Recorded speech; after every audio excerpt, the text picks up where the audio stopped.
Biz nima uchun aynan Hanafiy mazhabini tanlashimiz kerak? Bizda tanlash imkoniyati yo'q o'zi.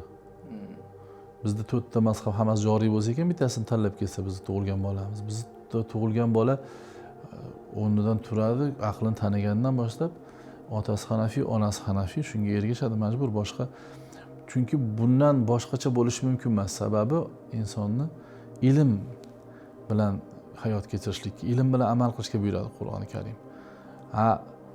Uni to'g'risida, boshqa mazhab to'g'risida ilm yo'q bizning diyorlarda. Olimi yo'q uni so'rayman desangiz. To'g'ri aytishingiz mumkin, internetdan olsa bo'lar balki, internetda so'rasa deb, lekin hech qachon internetdagi so'zga ergashish, internetda kimdandir so'rash bilan yuzma-yuz olimdan so'rash, uni ko'rib, unidan dars olish yoki uni fikrini eshitib, o'zini ichidagi murojaat qilib nima savoli borligini jonli tarzda aytib, jonli imom sifatida borib undan ergashib, undan savol so'rab, undan ilm olish o'rtasida katta farq bor. Shuning uchun bu narsa o'rnini bosa olmaydi demoqchiman.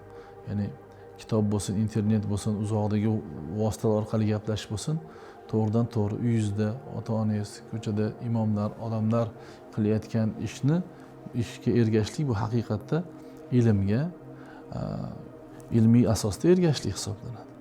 Shuning uchun bu yerda qaysi birini tanlasam degan narsa noto'g'ri. Endi masalan Haram-i Sharifga o'xshagan joylar deyiladi. 4 ta mazhab ham bor deydi.